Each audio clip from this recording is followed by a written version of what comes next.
So Ryan Walters, who's the guy running for state superintendent, is and Stitt and that crew are like really big on the whole voucher thing right now. And there is polling that got put out that basically says that the public is extraordinarily against vouchers. They have generally good opinions about public schools, but if you ask them the question, do you favor or oppose using tax dollars to fund private school tuition, only 33% favor it and 61% oppose it, with 49% of that 61% strongly opposing it. So you nearly have a full outright majority that strongly oppose taxpayer-funded private schools. And basically and it's pretty universal across the state, a little more strongly in urban areas, which is ironic because urban areas are like the only areas that have a lot of private schools. Like the rural areas tend not to have as many options because they don't have as many people and they're a lot further apart. But anyway, where was the other good polling part of this poll? Oh yeah. And then there's a question. This is a question I really love. Now I would like to read you one last list of proposals the state legislature might consider about education. Please listen carefully as I read each proposal and tell me if you would favor or oppose that particular proposal. Every single one of these is over 82% favor, up to 89%, which is about as universal as you can get in a poll. Like, nothing polls at 80+%. I mean, except like, do you like fluffy puppies or something? You know, like that's like the level these things are. And so the four things they read off are: increase state funding for pre-K through 12 education to enable districts to hire more teachers and decrease class sizes. 85% favor. Increase state funding for pre-K through 12 education so Oklahoma is funding education programs at a comparable level to neighboring states. 82% support. Increase the pay and benefits of Oklahoma teachers to be more comparable to other professions with similar education and training requirements. 85% support. Increase the salaries for public school professionals like bus drivers, cooks, maintenance workers, and secretaries in order to attract good candidates for these jobs. 89% approval, which you love to see because many of these people are paid freaking disgustingly low wages. Now, whether or not voters connect this to taxes and that they'd have to pay a little more is perhaps debatable. But like the fact that these things have so much support and giving money to private schools has virtually no support, and yet the governor and his cronies, that's all they want to do.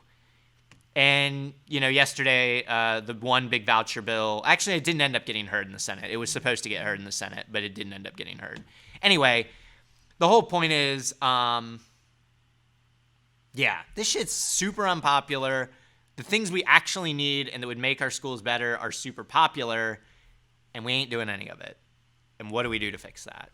It's just like we have kids that can't afford school lunches, and you want to divert funding from public schools to private schools. It's just like it's not realistic. And as far as I can tell, I don't. There are private schools in Tulsa, but from what I know, I can only think of like three off the top of my head. And so if you do open them up, you do give these vouchers, these schools are going to be at overcapacity like almost immediately because there's not very many of them. So Yeah, no, it's that's pointless. yeah, that is a huge point. Like there are not many private schools. 90+% of kids go to public schools. So it's like even if you said tomorrow, okay, you can all go to private schools, there's not even the infrastructure to send them there. Like it's not a real option. Yeah, like how would they get there? How would they get home unless they have a parent that's like available in the mornings and afternoons at the exact times that school's let out? And we know that that's not the case for most parents. So it's, yeah, it's no, it's not a fix. It's not a solution. And it's not really reasonable. Like I can understand it for certain parents who really want their kids to have a private school education but just can't afford it. But the thing is like that percentage of people is so small that they almost don't exist. Yeah. So I mean, and if that is the case, and if that's the problem we're trying to solve, why not create a scholarship fund or some type of program like that? Like, why literally uproot our whole education system as it stands and, like, for something nobody wants? I mean, the humorous thing is they have done things like that. They have done scholarship programs. They've even done a voucher. Like, there's already one in Oklahoma for special needs kids. It's been in existence for a decade, and it's up to 800 kids statewide. We have 700,000 students in the Oklahoma public education system. So it's like, clearly this isn't a huge need for like a ton of people. And of that 800, we have no clue like who is actually getting it. Like, if it's like rich people who just, took their kid to public school for a year and then got the voucher and went to private school, or if it's, like just kind of who's getting these based on their needs, or what, what schools they're even ending up at, if they're ending up at like high quality or really good schools, or if they're ending up at like, really bizarre I think Well, it's just academies. like, I mean, if the public schools aren't doing well, are the charter schools also doing well? Like, and if the charter schools aren't doing well, are the private schools doing well?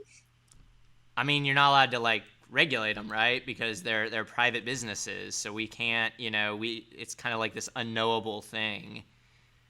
Well, what if we do start sending all the students to private schools where they can learn critical race theory and the 1619 Yeah. project and all of these? It's Working on like my own private school right now, actually. these people aren't thinking these things through. It's like you're trying to make a whole bunch of shit illegal, but meanwhile make this loophole like to where people in private schools could actually teach these things. It's just like, Yeah. I think that what the most interesting thing about this piece is for me is that it really shows where these elected officials sit with their constituencies when it comes to actually knowing what your people want and care about. Like, this is the shit you guys are pushing, yet your constituencies don't want this clearly. And you don't want to do, like Nick already said, you don't want to do the things that they do want the overwhelming majority of. And so I think, just as someone who's really politically engaged here in Oklahoma, it makes me think about future elections, because these people are at this point clearly voting solely based on party lines. So what does that tell you about running these partisan ass elections where, especially we're on the liberal side, into the issues because you're afraid of going to, like, it's literally the issues that the people are going to respond to. We know that progressive policies work, progressive policies pass. Just almost every candidate, like in 2020, ran on a progressive platform, except for in Oklahoma, like on a national level, like won their election. Like, it, I don't know. These people are so out of touch, and it's crazy. It's really crazy. Somehow they keep managing to get elected, and I mean, yeah, it really makes no sense, because when you see polls like this, and just again, like kind of what Anna was saying with the numbers, I mean, it just like it's such a small constituency that they're really servicing here. So anyway, it didn't end up getting heard on Thursday, so hopefully that means it's like on its way out. But we will continue to monitor that. Thanks for watching our video. Please give it a like and hit that subscribe button for more content. If you want to engage with us, follow us on Facebook, Twitter, Twitch, and Instagram.